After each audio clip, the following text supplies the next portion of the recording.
Assalamualaikum warahmatullahi taala wabarakatuh. Jadi pada hari ini Pak Tanul akan coba membahas tentang masalah sosok sahabat Nabi yang paling utama di samping Abu Bakar, yaitu Umar ibnu Khattab, sang pemimpin tegas dan adil. Ya.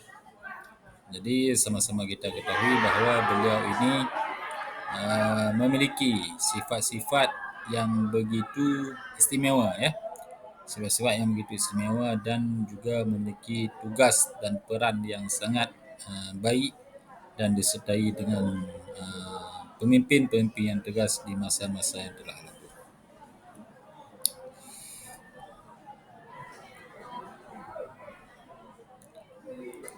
Jadi kelahiran dan kehidupan sebelum Islam. Jadi nama lengkap beliau ini adalah Umar bin Khattab bin Nufai bin Abdul Uzza, ya. Jadi beliau ini dilahirkan di Mekah tahun 584 Masehi. Dikenal sebagai sosok yang kuat. Artinya beliau ini memiliki karakter yang kuat, badan yang kekar dan sebagainya, berani dan tegas. Jadi memiliki juga keahlian dalam gulat, berkuda dan sastra. Jadi sama-sama kita ketahui bahawa beliau ini mempunyai fisik yang kuat, pemberani dan al-faruq, ya, mampu membedakan mana yang hak dan mana yang batil. Dan juga dalam keseharian beliau ini merupakan pemimpin yang tegas, berani dan sebagainya. Jadi ini merupakan hal yang bangga dimiliki oleh orang Islam, ya. Awalnya beliau ini sangat menentang ajaran Islam karena beliau berasal dari orang-orang kafir Quraisy, sehingga beliau ini mampu meneruskan perjuangan-perjuangan yang dilakukan oleh selanjutnya hidayah yang mengubah segalanya. Jadi Umar bin Khattab ini memeluk Islam setelah mendengarkan bacaan Quran dari adiknya Fatimah binti Khattab, ya. Jadi Umar ibnu Khattab ini dia dapat masuk Islam dengan mendengarkan ayat-ayat suci Al-Quran yang telah dibacakan oleh adiknya ketika masuk Islam. Jadi Umar bin Khattab ini kita bilang menampar adiknya sehingga beliau tersentak waktu melihat ayat Al-Quran dan membacanya dengan izin dengan hidayah daripada Allah, maka Umar ibnu Khattab ini masuk kepada Islam. Ya. Keempat adalah jadi yang selanjutnya sifat-sifat teladan yang ada pada Umar ibnu Khattab, iaitu tegas dan berani dalam menegakkan kebenaran. Jadi memang beliau ini merupakan orang yang tegas dan berani dalam menegakkan kebenaran, ya. Yang kedua, adil dan bijaksana dalam memimpin. Jadi beliau ini merupakan juga pemimpin yang adil dalam hal menegakkan agama Islam ini.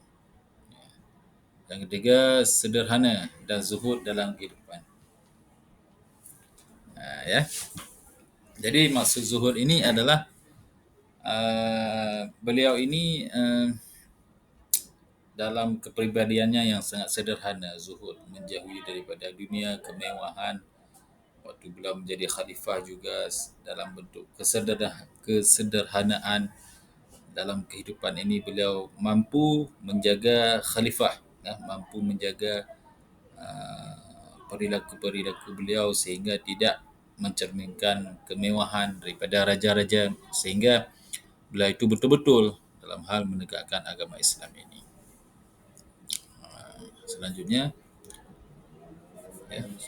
khalifah kedua. Jadi khalifah kedua ini dibaiat menjadi khalifah setelah wafatnya Abu Bakar Siddiq. Jadi yang memilih langsung Umar ibnu Khattab ini adalah Abu Bakar As-Siddiq. Yang kedua, memperluas wilayah kuasaan Islam hingga Persia, Mesir dan Syam. Jadi beliau ini waktu masa pemerintahannya langsung mengembangkan ataupun memperluas kekuasaannya mencakup negeri Iran sekarang ya, Persia, Mesir dan Syam. Syam ni adalah Suriah. Kalau kita lihat terjadi sekarang itu peperangan-peperangan yang mencekam ya, yang peperangan merebutkan kekuasaan. Sekarang sudah dipimpin oleh presiden yang terbaru.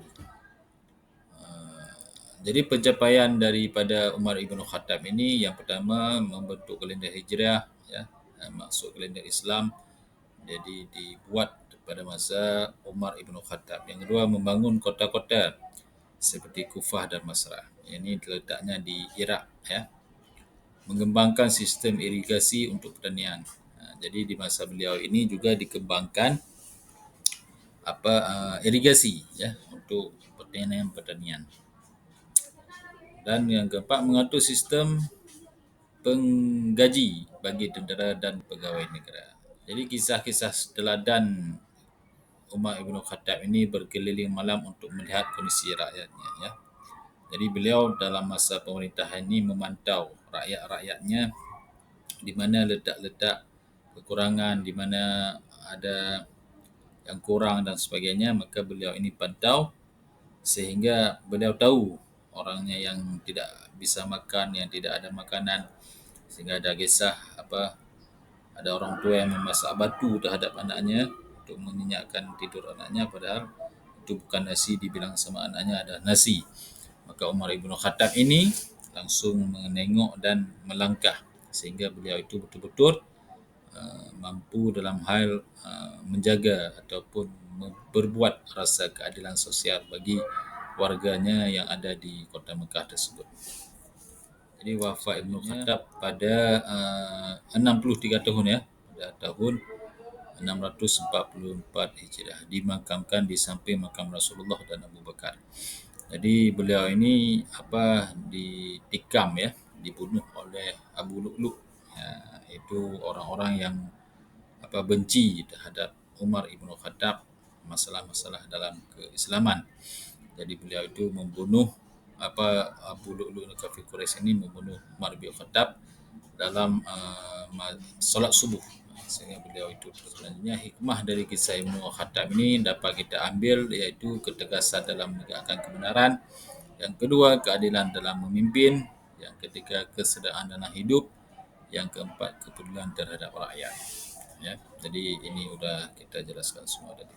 Jadi kesimpulannya, kita dapat belajar banyak tentang kepemimpinan Umar Ibn Khattab, sehingga menjadi bekal bagi kita semua untuk betul-betul menginspirasi, betul-betul kita menegakkan rasa keadilan, sehingga pemimpin-pemimpin sekarang itu perlu mencontoh daripada khalifah daripada Umar Ibn Khattab ini, sehingga mampu menjalankan roda pemerintahan baik di tingkat kepala desa, camat, bupati, gubernur sampai bahkan ke presiden sekalipun ya.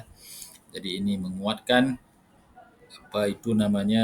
rasa keadilan, rasa kepemimpinan yang begitu kuat daripada Umar Ibn Khattab ini, menjadi contoh teladan kepada kita masa sekarang ini, sehingga betul-betul kita harus perhatikan rakyat-rakyat kita yang di bawah ini, sehingga mampu dijalankan semua roda pemerintahannya ini, diperhatikan mana yang kurang ketimpangan sosial. Maka keadilan ini perlu kita selesaikan dengan cara baik dan sesama, sehingga warga masyarakat kita itu menjadi orang-orang yang mampu menjalankan pemerintahan yang baik dan berhasil di masa pemerintahan. Okey, terima kasih atas semuanya, kelebihan dan kekurangan yang saya miliki dapat dimaafkan. Jangan lupa ikuti terus perkembangan daripada channel Pak Tanur ini. Semoga memberikan inspirasi ya bagi kita semuanya dalam hal menyebarkan pendidikan agama Islam ini dan pendidikan-pendidikan yang lain. Selanjutnya akan saya bahas beberapa pelajaran yang lain sehingga menginspirasi semuanya, khususnya kepada pelajar dan masyarakat secara umumnya. Terima kasih. Assalamualaikum warahmatullahi wabarakatuh.